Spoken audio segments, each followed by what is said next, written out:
Salam Koin Bank, Koin Lots, selamat sore. Sekarang gue lagi di jalan di sekitar daerah rumah gue. Sambil kita jalan supaya efektif. Kan tadi kemarin kan pembahasan yang pertama adalah hidup secara efektif ya. Nah, sambil kita jalan nih, gue mau ngebahas tentang tahapan yang kedua dari 7 tahapan gimana caranya menjadi kaya. Nah, tahapan yang kedua ini sangat penting karena tanpa tahapan yang kedua ini nggak mungkin kalian bisa jadi kaya. Jangan lupa untuk klik like dan juga klik subscribe, dan juga untuk loncengnya jangan lupa dinyalain supaya dapat video terupdate dari kami. Salam Koin Bank.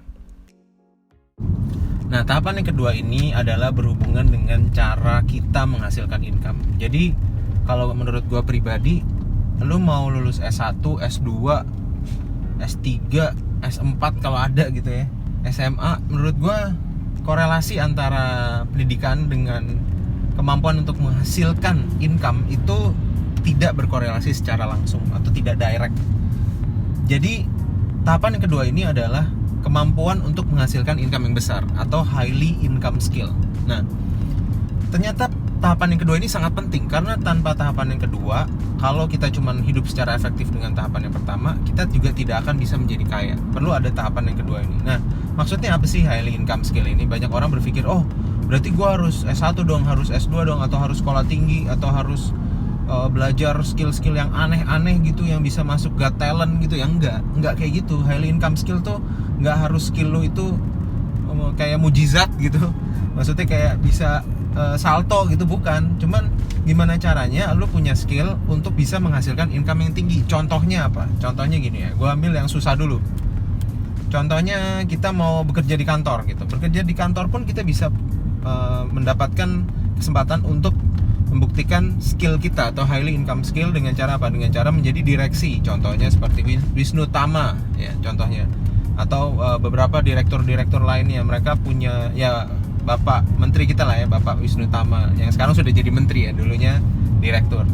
Nah, cuman maksud saya kita pertama bisa masuk ke dalam perkantoran atau kita juga bisa contoh bermusik ya, bermusik lalu skill kita ini dinilai sudah sangat tinggi, jadi per manggungnya misalnya bisa sampai 120 juta gitu ya, kayak misalnya contohnya seperti Once, contohnya seperti Anang, Pak Anang, Mas Anang, terus contohnya lagi kayak ya penyanyi-penyanyi lah ya, kayak Krisdayanti dan lain sebagainya, diva-diva kita gitu ya. Mereka punya skill bernyanyi yang harganya sudah sangat mahal gitu. Dan apalagi sih skill itu contohnya lagi adalah, nah saya kemarin nonton salah satu podcastnya Deddy Corbuzier. Di podcastnya Deddy Corbuzier ada Jejo juga yang waktu itu cerita kalau misalnya dia punya satu skill, yaitu untuk beli barang dari pasar Senen atau pasar Santa gitu ya, barang-barang harga-harga kayak baju gitu, harga-harga 50-100 ribu atau bahkan 200 ribu dijual bisa sampai jutaan men.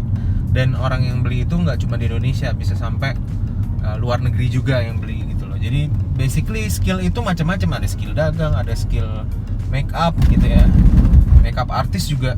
Wah gila, kalau make up artis yang udah jago-jago banget men, itu bayarannya mahal banget. Terus ada desainer baju ya, desainer rumah, macam-macam. Basically kalau kalian punya salah satu dari highly income skill ini, kalian kembangin terus sampai kalian bisa dapat income yang gede dari situ. Menurut gua adalah itu salah satu prasyarat untuk kalian bisa jadi kaya. Dan ini merupakan tahapan kedua dari 7 tahapan untuk menjadi kaya. Jadi tahapan yang kedua ini penting banget karena tanpa tahapan yang kedua ini kemungkinan Anda kaya itu jadi sangat-sangat kecil kemungkinannya. Begitu Anda punya skill ini atau cara, entah itu dagang, entah itu bisnis, entah itu franchise, entah itu jadi profesi, entah desainer, direktur pun kerja di kantor.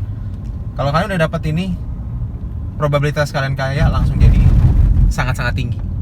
Pertanyaannya adalah gimana nih caranya dapetin highly income skill nih? Nah, caranya adalah tergantung dari selama ini skill kalian yang udah kalian pelajari itu skill apa? Apakah skill bermusik? Apakah skill bikin makanan? Apakah skill desain grafis, desain interior? Apakah skill untuk fotografi? Ataukah skill untuk jadi pedagang? Nah, setiap skill ini kalian dalemin semakin dalam lagi gimana caranya sampai skill itu bisa ngasilin income yang gede. Contoh misalnya kalian itu adalah sebagai pembuat makanan. Nah, gimana caranya Anda bisa jual makanan Anda itu dengan harga yang mahal atau bisa menjual dengan kuantitas yang banyak gitu. Dari situlah akhirnya bisa dapetin income yang besar.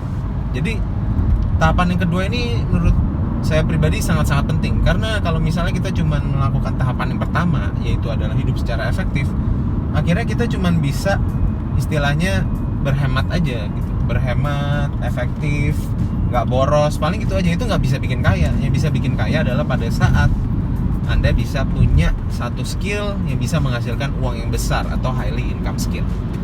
Ya itu aja dari saya, semoga bermanfaat bagi semua Coin Lords dan juga bisa menjadi berkat buat banyak orang. Saya Mr. Finance. Kalau misalnya ada pertanyaan bisa ditanya ke kolom di bawah.